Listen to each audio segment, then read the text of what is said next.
Radioscopie, Elder Camara. Jacques Chancel.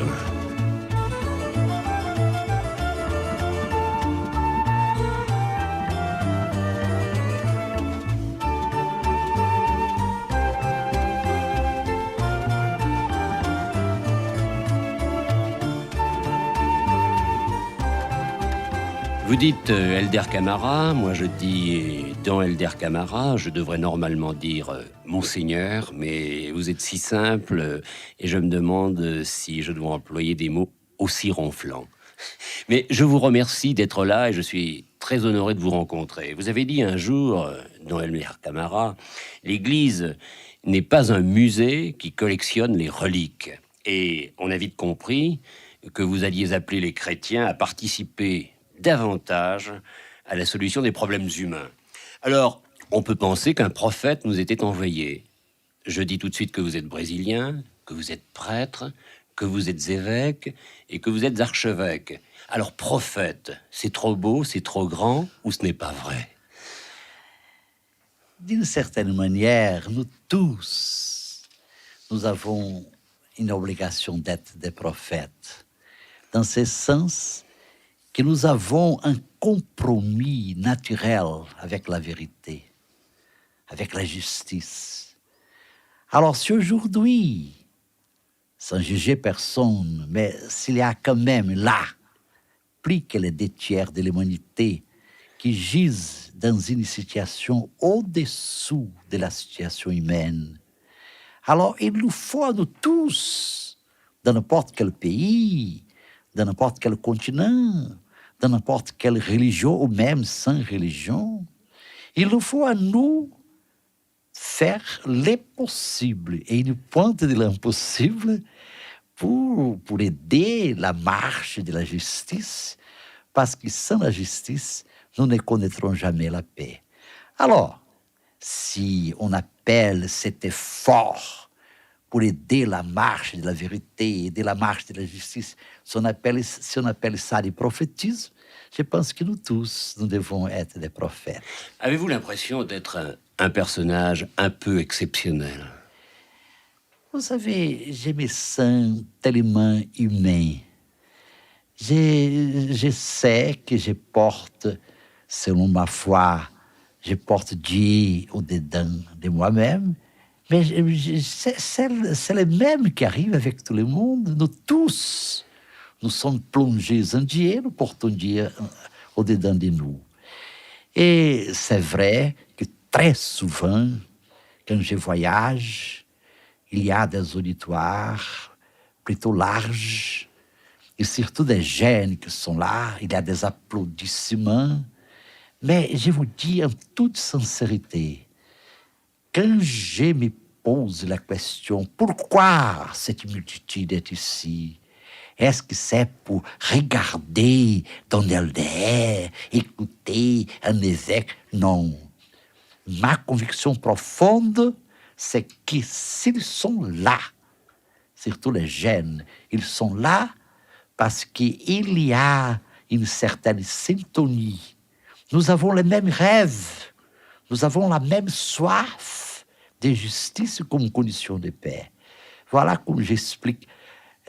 Hier, j'étais à Nanterre avec une cinquantaine de jeunes d'un groupe chrétien qui existe là.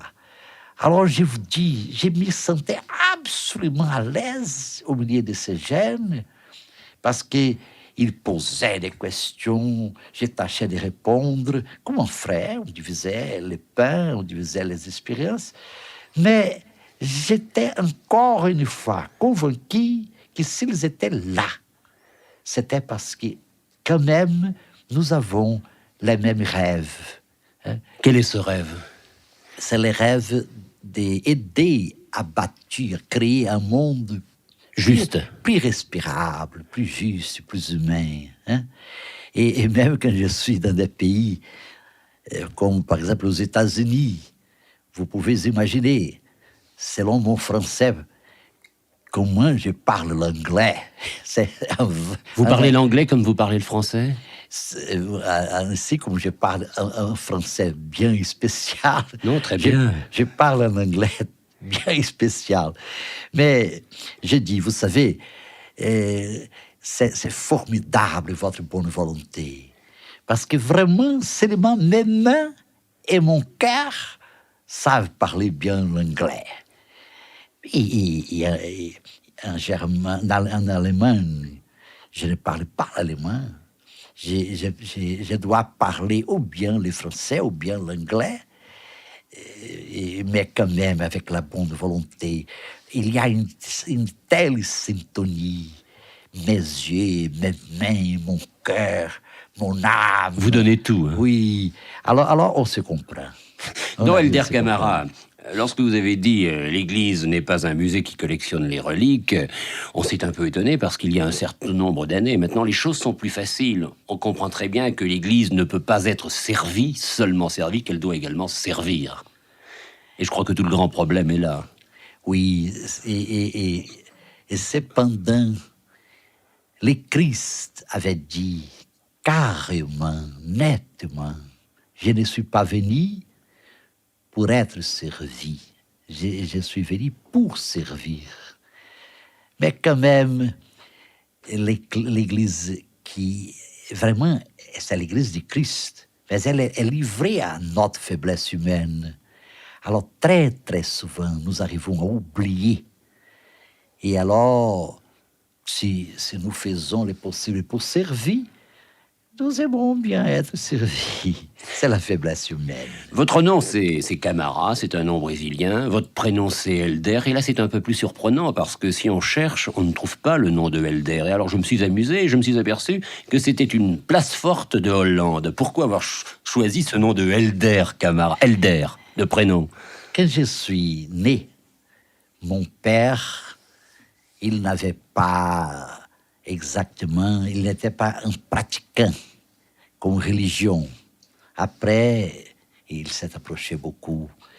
Mais alors, il cherchait sur le dictionnaire un nom pour son fils. Il a rencontré Helder, place fort au nord des Pays-Bas.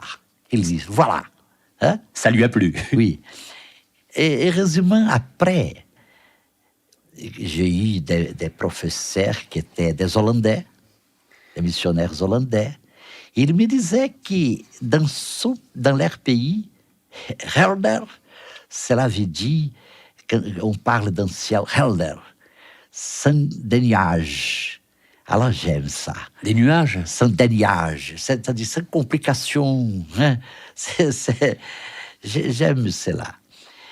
Mais mon peuple, surtout les pauvres, ils ont des difficultés pour dire ces noms flamands. Helder, c'est difficile à dire. Helder. Alors, très souvent, on m'appelle Don Helder, Don Ebis. Mais l'important, c'est de nous reconnaître. Dans Helder Camara, lorsque vous êtes devenu archevêque de Recife, justement, il y avait un trône dans votre palais.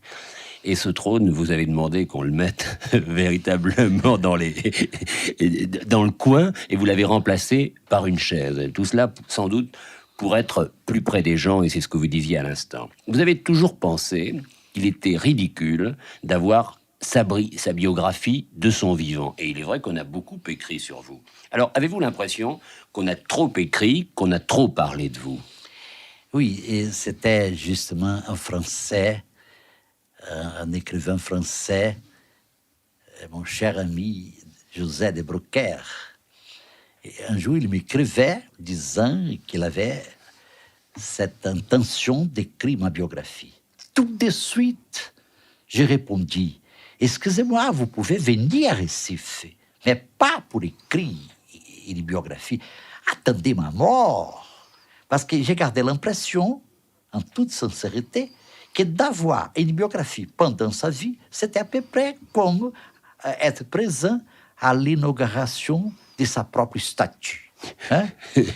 Mais alors de Brocaire arrivait, il disait, vous devez avoir l'humilité d'accepter. Ce n'est pas pour faire votre propagande personnelle, c'est pour la marche des idées.